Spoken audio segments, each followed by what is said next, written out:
Bueno, señor ministro, compañeros, colegas, director de planeación, demás funcionarios, he estado escuchándolos atentamente y la sensación que queda es que año tras año se repite lo mismo en el presupuesto nacional. Un presupuesto, como dijo alguien ayer, lichiguero, que le, que le prácticamente que le ningunea a algunos de los sectores más importantes para un país que pretende el desarrollo como ciencia y tecnología.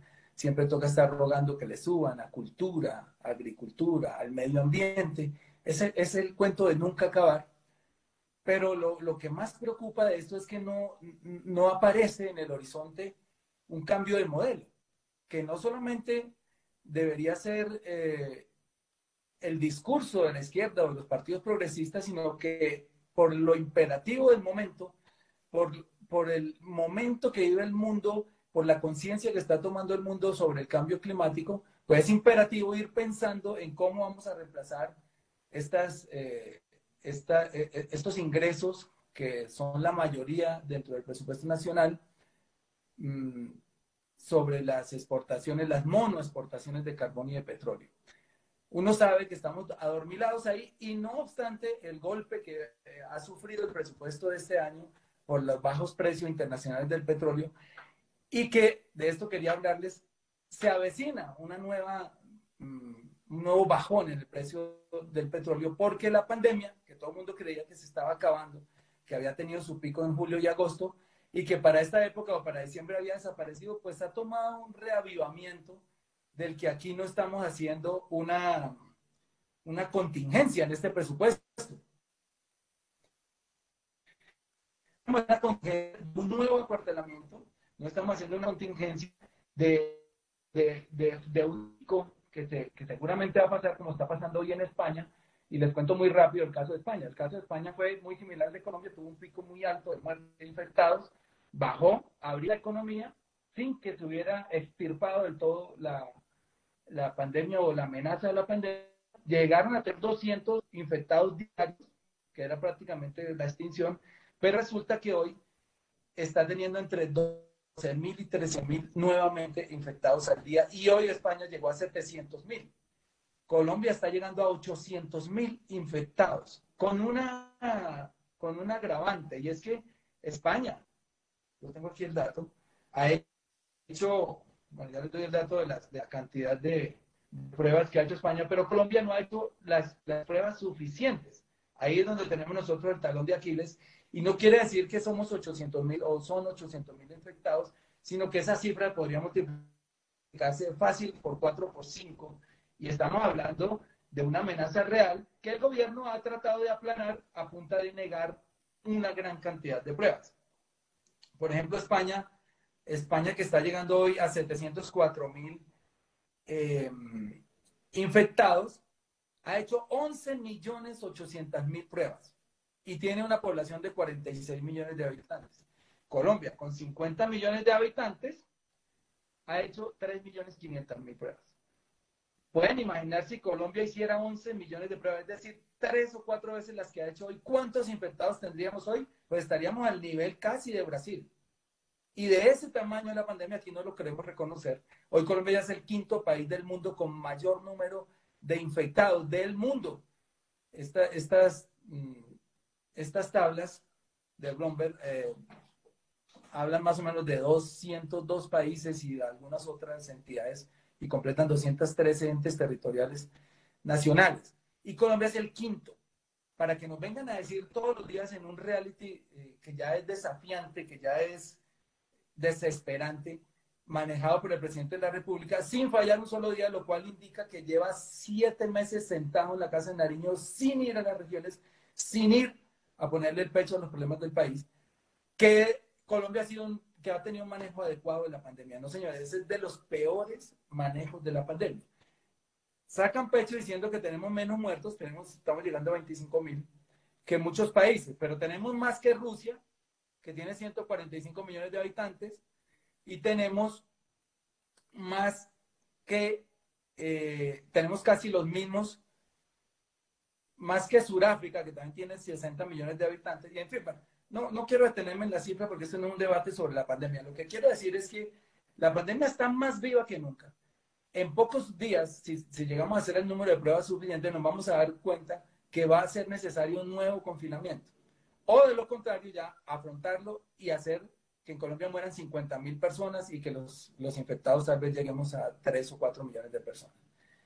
Aquí yo no veo en este presupuesto una contingencia. Lo que sí veo es un gran optimismo en decir que va a haber un crecimiento en B y que el año entrante vamos a crecer a un ritmo del 6%. Yo no veo por dónde, porque no hay la manera.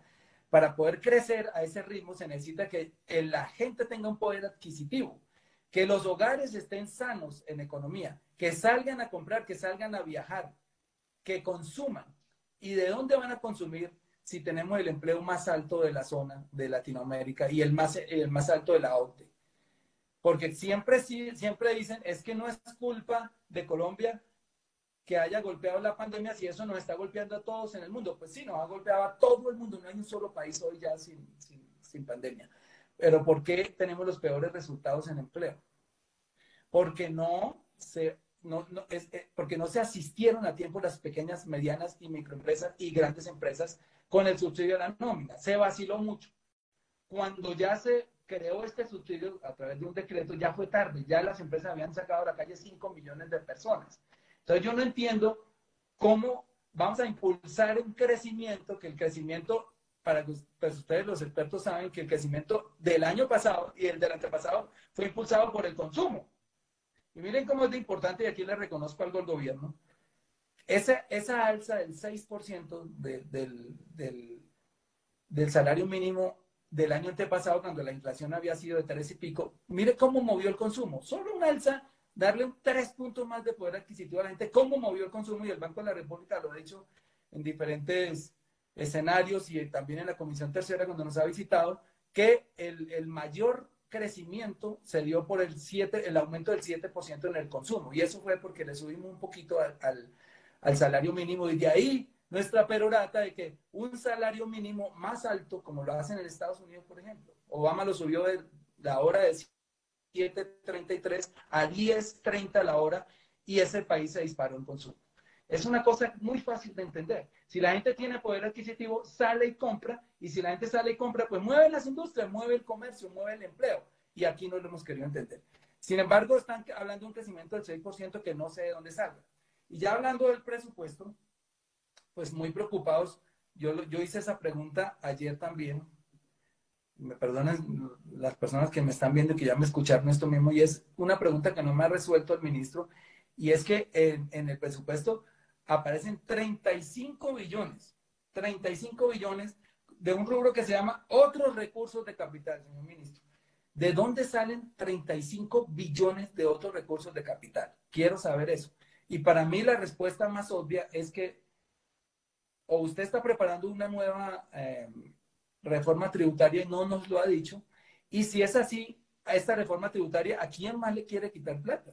Los empresarios están quebrados.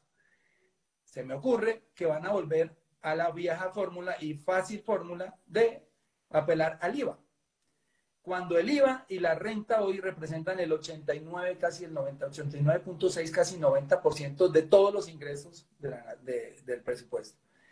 Porque al ser un impuesto regresivo, pues el IVA está castigando por igual a ricos, a pobres y a gente de la clase media, que cada vez va a ser menor porque se están pasando a la clase más empobrecida.